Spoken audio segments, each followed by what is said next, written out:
paz do Senhor Jesus, aqui é o pastor Edson, dando início a mais uma lição do nosso curso de teologia, nosso curso básico de teologia gratuito para abençoar sua vida. Em primeiro lugar, muito obrigado por estar assistindo esse vídeo, fique conosco até o final, vai ser uma bênção, você vai aprender muito com a lição de hoje, tá bom? E não se esqueça de apertar aí inscrever-se, viu? Clique em inscrever-se agora e se inscreva no nosso canal. É muito importante que você se inscreva.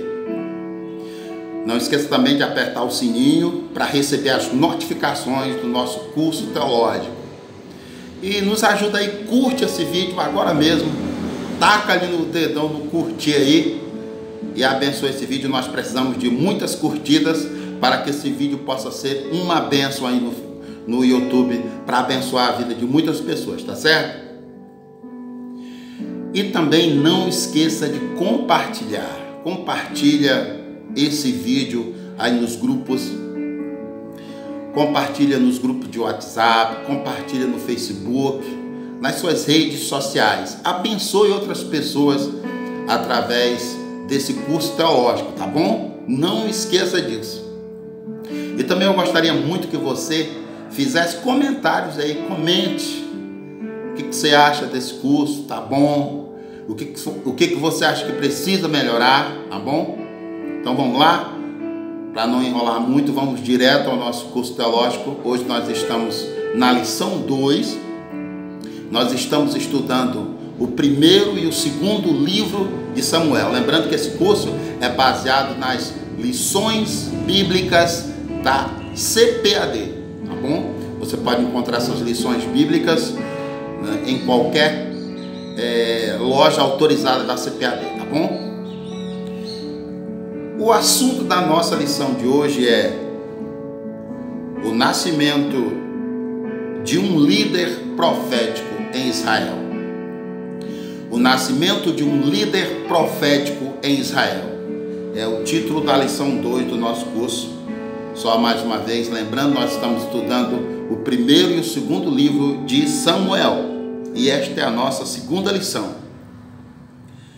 E se você assistiu a primeira, é uma bênção, porque você já está por dentro do assunto. Na primeira lição, só dando uma revisão rapidinha aqui, nós estudamos, fizemos uma introdução ao primeiro e segundo livro de Samuel.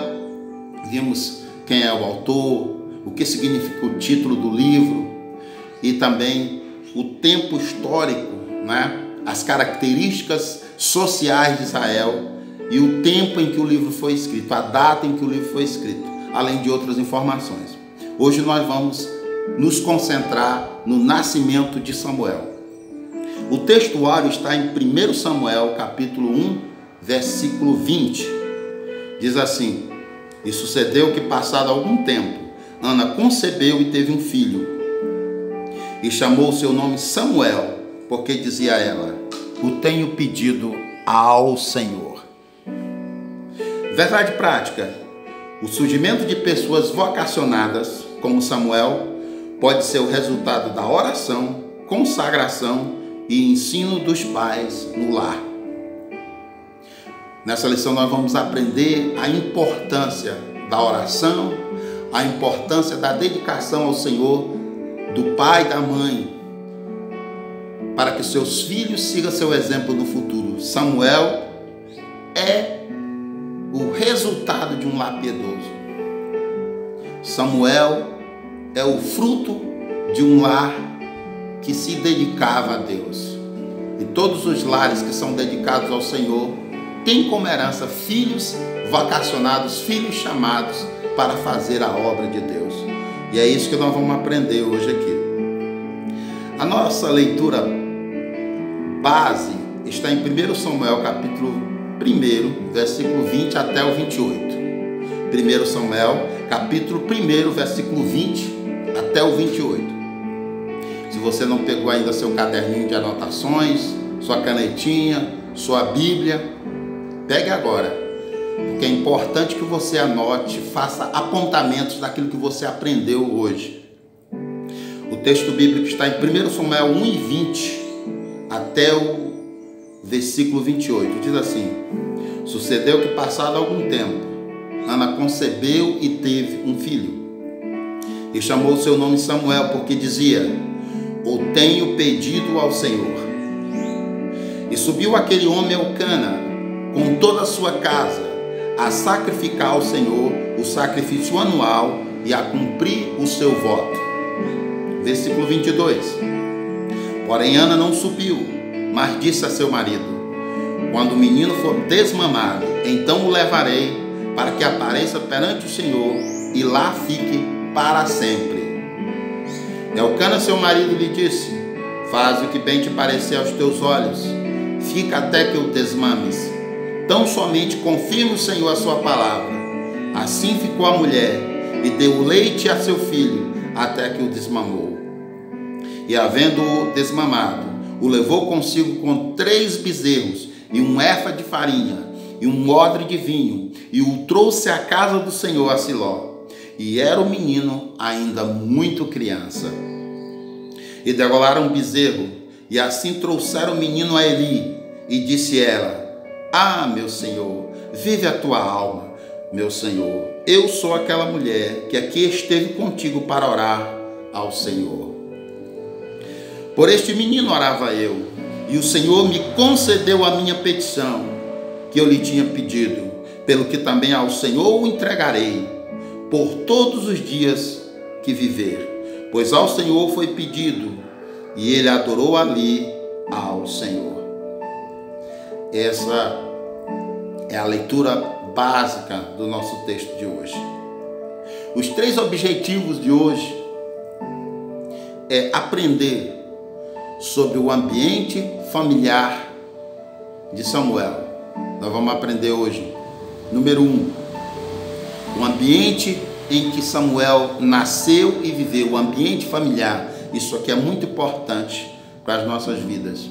Segunda coisa que nós vamos aprender hoje, nós vamos aprender que Samuel foi fruto de oração. Samuel foi fruto de um pedido especial de sua mãe ao Senhor.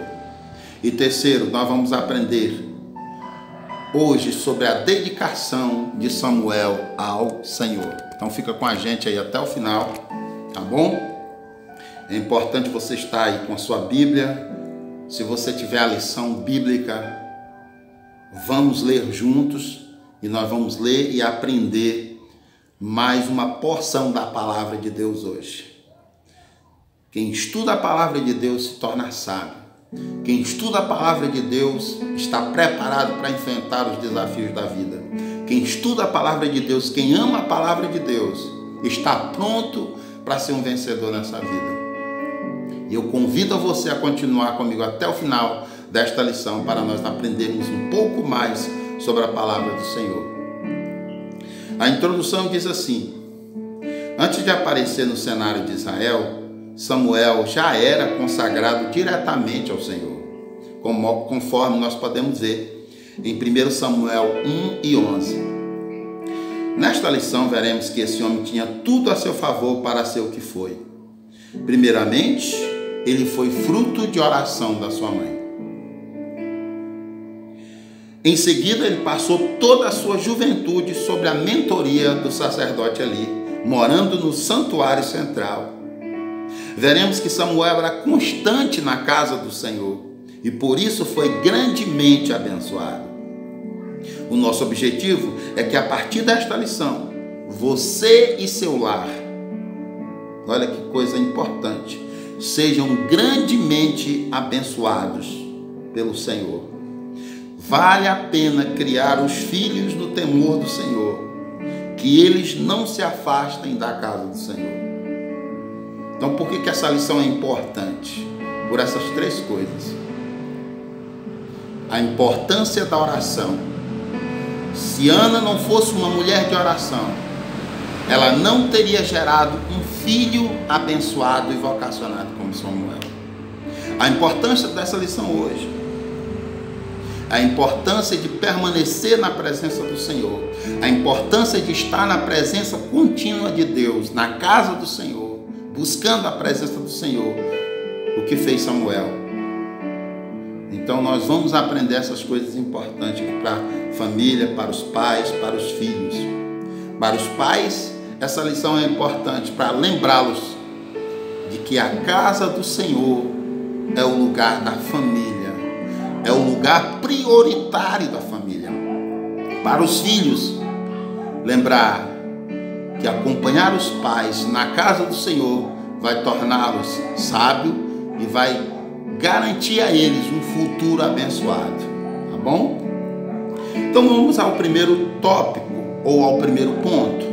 O assunto do primeiro tópico é o ambiente familiar de Samuel. Nós vamos agora conhecer qual era o ambiente familiar de Samuel. Primeiro subponto: onde Samuel nasceu? No capítulo 1 de Samuel, nós vemos que o lar onde ele nasceu não era perfeito. Estudiosos dos costumes bíblicos afirmam que nas famílias dos homens de Deus do passado havia os mesmos problemas de hoje. Conflitos e maus-tratos, poligamia, rivalidade entre irmãos e oposição entre pais e filhos também estavam presentes nas famílias daquela época. Tais fatos, porém, não anularam o projeto de Deus para a família de Samuel. Isso aqui é importante, eu queria pontuar o seguinte: muitas vezes nós culpamos a nossa família pelo nosso insucesso, mas isso não é justo, porque Deus dá a cada um de nós a oportunidade de servi-lo, de adorá-lo e decidir sobre a nossa vida. É importante ser criado num lar abençoado, num lar, vamos dizer assim, perfeito. Não há lar perfeito, mas num lar melhor possível. Mas mesmo assim, se o nosso lar não for perfeito, se nós não tivermos a orientação, o amor, se nós não tivermos tudo aquilo que a gente precisa para crescer bem num lar, mas Deus nos deu estrutura e oportunidade para dirigir a nossa vida de tal forma que nós também possamos ser felizes de qualquer modo. Samuel não nasceu num lar perfeito, no entanto se tornou um poderoso vencedor, um grande homem de Deus. A Bíblia diz que Eucana, pai do jovem juiz, sacerdote e profeta, era levita da família de Coate. 1 Crônicas, capítulo 6, versículo 22 e 28 nos informa isso. Então o pai de Samuel era um levita da família de Coate, tá certo? Ele era um homem de elevada posição social e chefe da família de Zofim, que deu origem ao nome da aldeia, Ramataim de Zofim, que significa elevação dupla. Isso por causa de Ramá, que quer dizer elevação. Foi em Ramá que Samuel nasceu, viveu e morreu, conforme nós podemos perceber em 1 Samuel 1:19, 1 Samuel 7:17 e capítulo 25 e 1. Assim como seu pai Eucana, Samuel também era levita e vivia no território da tribo de Efraim. Então aqui nós temos a apresentação do pai de Samuel, que era um coatita, filho de Coate, era um levita, um homem de alta posição que morava, que vivia em Ramá, tá certo? O segundo subponto fala sobre a bigamia presente.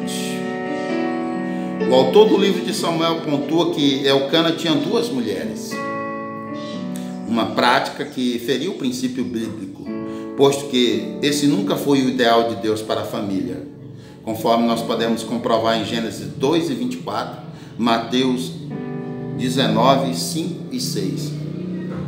Embora fosse tolerado pela lei, conforme a gente vê em Deuteronômio 21:15 a 17, alguns homens da Bíblia foram polígamos, mas tiveram consequências gravíssimas. Abraão, Jacó, Gideão, Davi, Salomão. A prática comprometedora de Eucana trouxe problemas para si e para sua mulher, Ana, a quem amava, pois Penina provocava sua rival, visto que ela não tinha filhos, mas Ana, visto que ela tinha filhos, mas Ana não. Cresce que o casamento de Eucana com Penina se dera por causa da esterilidade de Ana. Por vezes nossos lares se tornam conflituosos devido à falta de prudência e sabedoria de um dos cônjuges. Por isso é imperioso que o esposo e a esposa saibam proceder com verdade e sinceridade, relacionando-se um com o outro em amor. Efésios 4:2.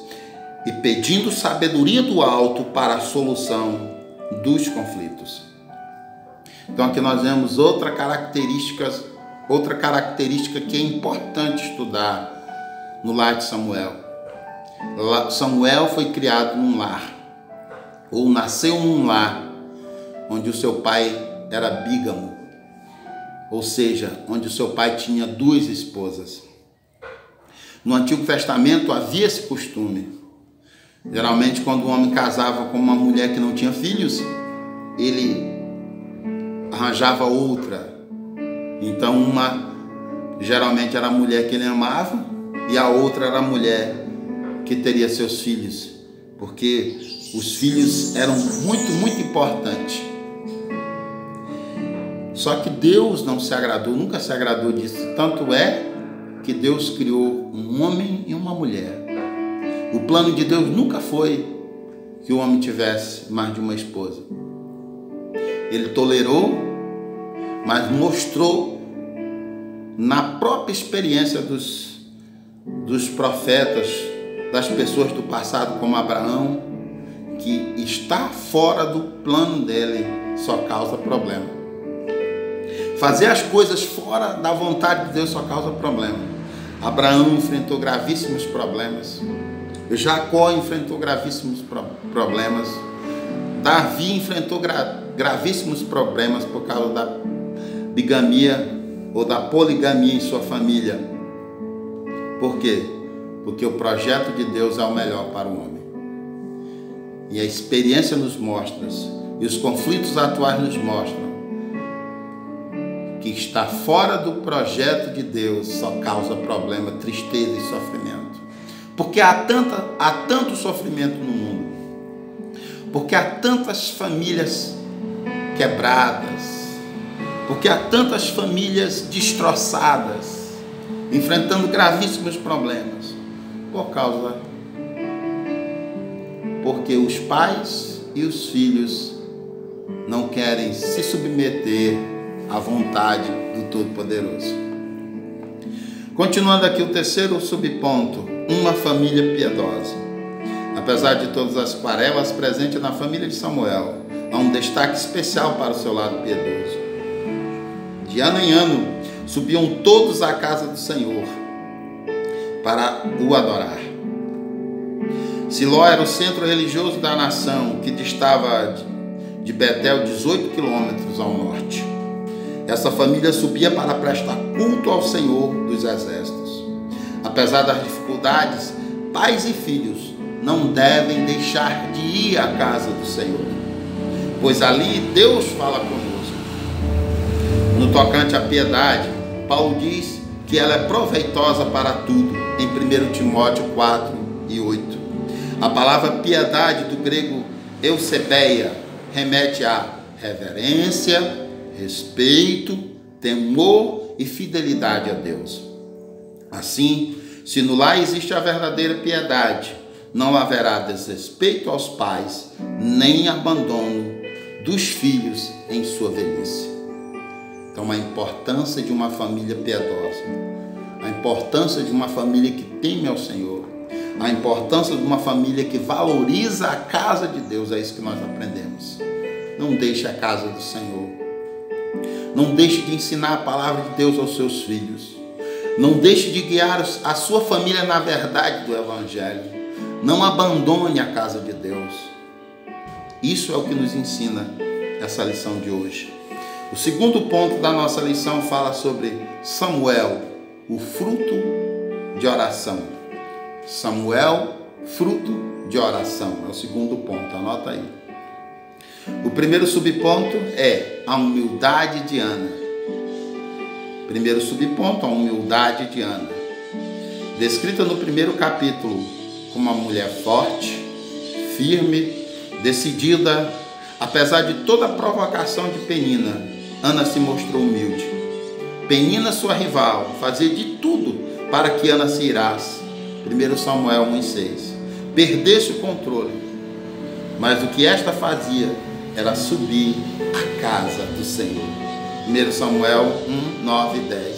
Que coisa maravilhosa, né?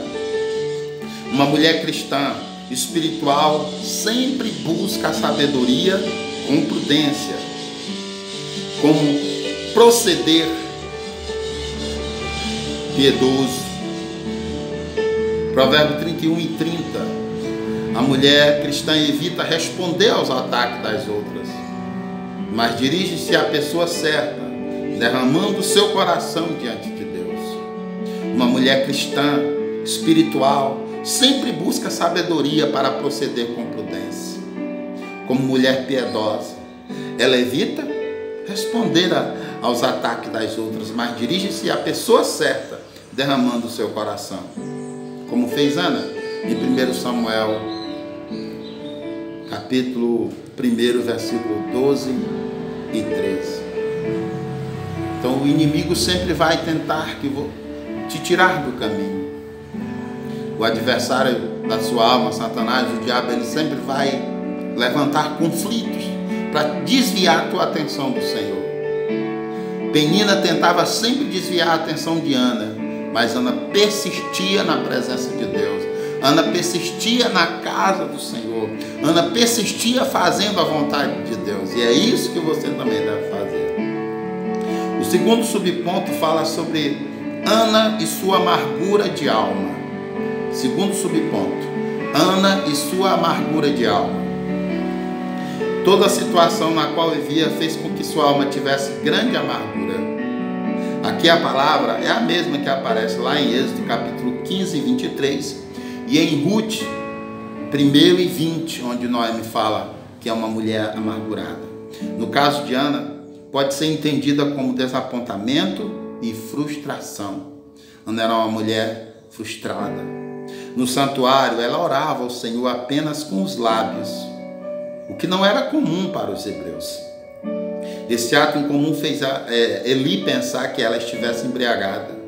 Mas com reverência ela explicou sua dor, de modo que o sacerdote lhe respondeu: vai em paz, e o Deus de Israel te conceda a tua petição que lhe pediste. 1 Samuel 1 e 17. Assim aprendemos que as nossas amarguras e ansiedades devem ser colocadas perante o soberano Senhor. Ele sabe como tratar conosco.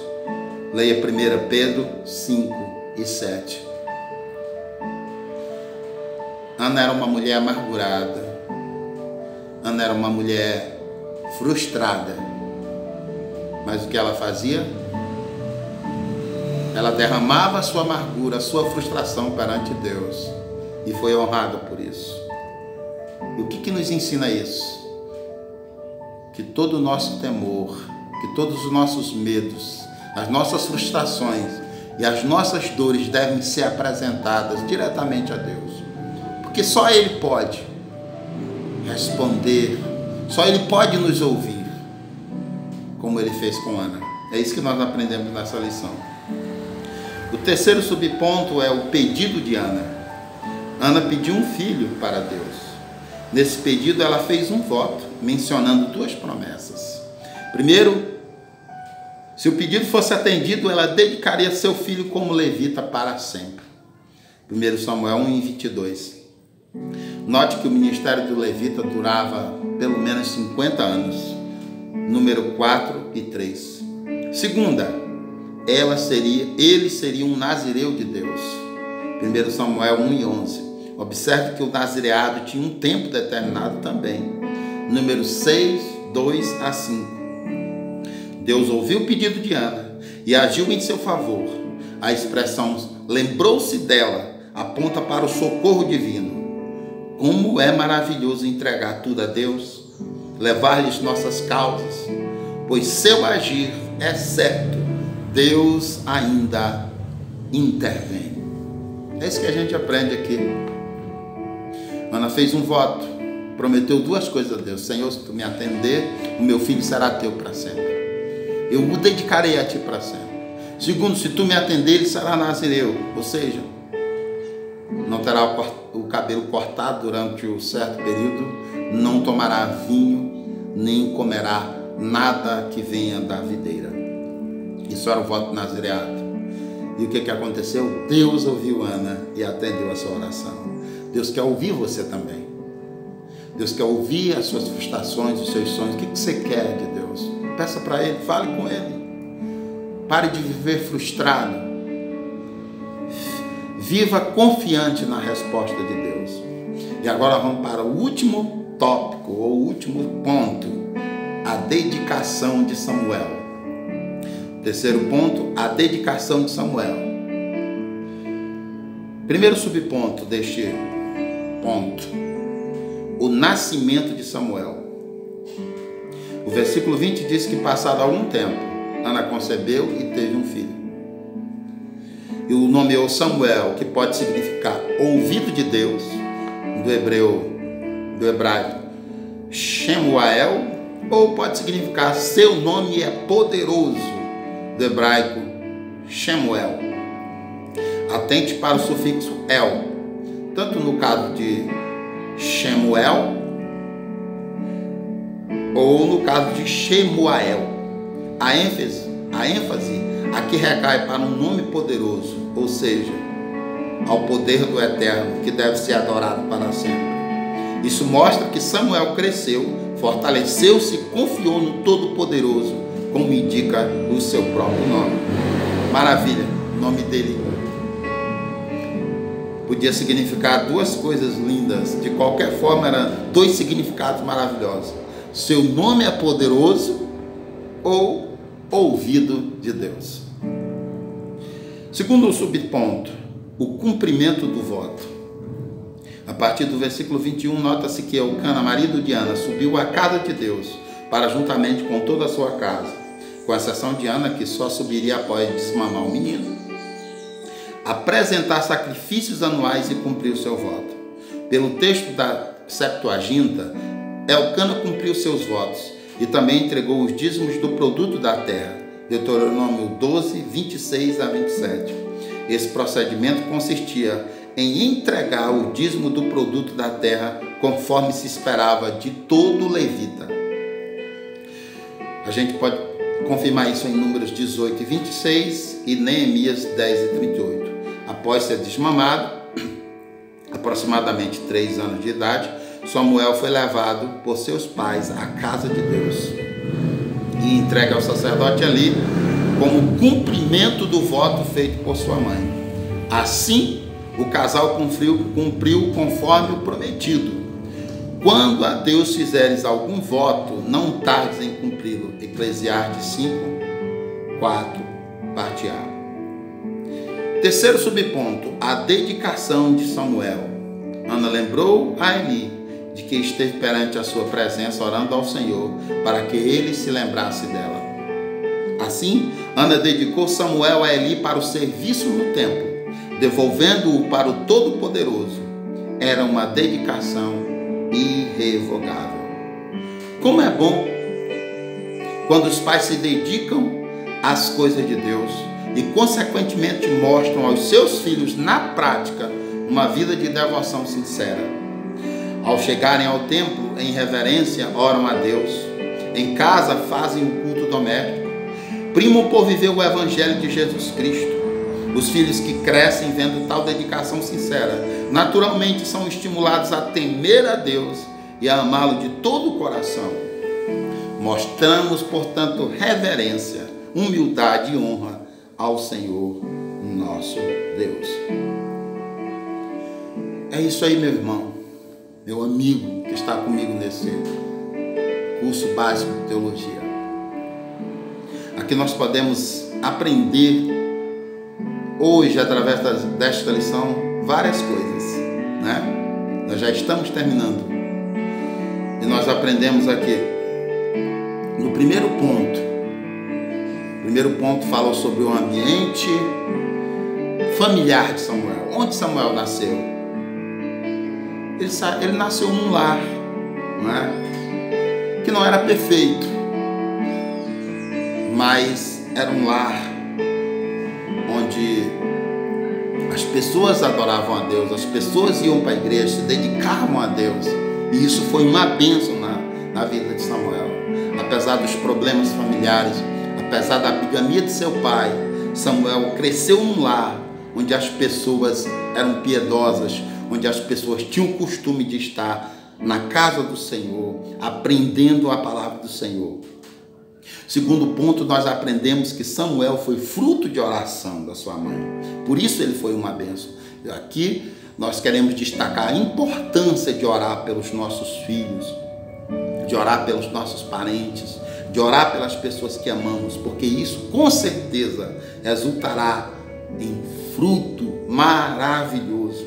Ana era uma mulher frustrada, uma mulher que desejava ter filho, e aí ela entregou sua amargura, seu sonho ao Senhor, e Deus a ouviu e lhe deu um filho que se tornou uma bênção para todos nós. No terceiro ponto, nós vemos a dedicação de Samuel. Vimos que ele nasceu, teve um nome maravilhoso que significa ouvido pelo Senhor, ou ouvido de Deus, ou também seu nome é poderoso. Que maravilha, né? Ana cumpriu o que prometeu a Deus, dedicou Samuel ao Senhor, e além de Samuel ter sido uma bênção para Israel, até hoje ele é uma bênção para nós que estamos aprendendo aqui através desse curso teológico. E o que Ana ganhou com isso? Ela ganhou muitos outros filhos, além de ter um filho que foi um exemplo, que foi uma bênção na vida dela. Ela teve muitos outros filhos por entregar Samuel ao Senhor. Deus sempre recompensa aqueles que se dedicam a Ele. Então, para concluir, com esta lição, nós somos estimulados a apresentar a Deus as nossas petições. Uma vez abençoados, nós voltamos à casa de Deus, conforme o exemplo de Ana, para agradecê-lo pelas orações respondidas. Nesse sentido, nossa vida pode ser ou deve ser um testemunho aberto aos nossos filhos acerca da dedicação, reverência e humildade ao Todo-Poderoso. Ana teve 2 privilégios: ter um filho e, além disso, ver ungido por Deus para o ministério. Por intermédio de sua família, Deus pode levantar novos vocacionados. Tá bom? Um grande abraço. Eu espero que você tenha aprendido com essa lição. Eu aprendi muito. E Deus te abençoe. Vai lá agora. Se você esqueceu de curtir o vídeo, curte agora. Você esqueceu de compartilhar, compartilhe agora. Abençoe outras pessoas com esse curso. Que Deus